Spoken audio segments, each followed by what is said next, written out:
Now, if you're an Aussie trying to buy your home and you're wondering why real estate's so expensive, could it be that the fact that buyers from China bought $1.6 billion worth of Aussie residential property in the past 6 months alone? Well, here to discuss this and other important news of the day is former Victorian MP Bernie Finn. Bernie, great to have you on Bernardi again. Thank you. Thanks, Cory. Good to be here, mate. Why are the Chinese so keen on buying our homes, and how is this a good thing for Australians in an overheated market? Well, it clearly isn't a good thing for Australians, and I suppose some might say, well, it's better that they take Australia that way than with troops and tanks. But the reality is that what we need in this country is a government that puts Australia first. And that's not happening. It hasn't happened for a very long time. I'm not against foreign investment, far from it. I think that that's obviously a very important part of what we do. But it's just not good enough for Australians to suffer as a result of the actions of people overseas buying properties, buying whether they be rental or whether they be housing residential places for their own permanent living. That's something that we have to address as a matter of urgency. I mean, we have people in here in Melbourne, where I am, who are living in tram stops. They are living in their cars because they cannot get rental accommodation. It's just not available. And as I know from my own daughters, the prospect of them actually buying their own home at some stage to them seems a million miles away. And it seems to me that the Chinese moving in, as they have over a number of years now, and not just the Chinese, but particularly the Chinese, but they have moved in and they have bought much of what should be available to Australians. Yeah, and okay, so there's 2 points here. I'm not just targeting the Chinese, that's the figures that I've got, but I go with the ethic of reciprocity. If we can buy a property in another country, well, I've got no problem with them being allowed to invest and buy in ours. But we can't go to China and buy property and own it freehold like we can in this country. And secondly, we've effectively been at a trade war with this mob. They've imposed it upon us, and yet we're allowing their citizens to come in here and snap up our real estate. It just doesn't make sense. And why won't government do something about it? Cory, there's a lot of our politicians, or there are a number of our politicians who seem to live under the misapprehension that China is a friend of Australia. Communist China is no friend of Australia, and they prove that when Scott Morrison raised the question of who was responsible for the release of the Wuhan virus.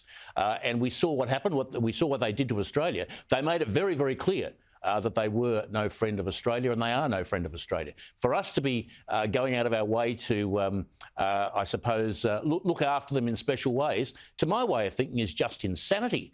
We have to be putting our own country first, and the whole range of areas where that is not happening at the moment, and I think we need governments just as the Trump administration did in the United States very successfully. We need a government here which puts the needs and the welfare of Australian people first. And that, to my way of thinking, is an absolute priority, and nobody seems to be interested in doing it. Yeah, I agree with you. And can I say, it's not just governments that make mistakes of judgment. How about the news of the non-binary man, Denny Todorovich, chosen to launch the new range of Sea Folly, that's women's swimwear. Now, he reportedly said, some women have penises. I don't even like using that word on TV, Bernie, but I'm going to make you respond to it because this is crazy. Well, it seems to me, Cory, that the second pandemic that we've long feared is well and truly with us, and that pandemic is that of insanity. I mean, when you look at that, bloke, and he is a bloke, getting around and saying that women have penises and men have vaginas and all that sort of thing, and there are 75 or 175 or 275 different genders. When you see people talking about that, you've got to realise that these people need help. They need psychiatric help, because I can tell you, I can look into this camera, I can look into your eyes from a distance, and I can say there are only two genders. There are only two, male and female. Now, there are derivations of sexuality and all the rest of it, but when it comes to genders, there are only two. And anybody who tells you otherwise is having a lend of you. It is either lying to you or is totally insane. And this is something that, unfortunately, I mean, if he wants to carry on like a pork chop and make a few dollars out of it, good luck to him. But what I'm concerned about is the impact that this is having on kids right throughout Australia, because this is the sort of stuff that they are being fed in schools. This is the sort of stuff that they're being fed when they get home via their television set. You know, what on God's earth is going on in this country when kids are not allowed to be kids? And is it any wonder that we have such a mental health problem with young people in Australia when they are fed this diet of garbage day after day from people who really need assistance themselves? You know, Bernie, I think Sea Folly recognise the folly of their ways because they're walking away from this as quickly as they possibly can. And unfortunately, my friend, I assume it was a publicity stunt. Yeah, okay, mate.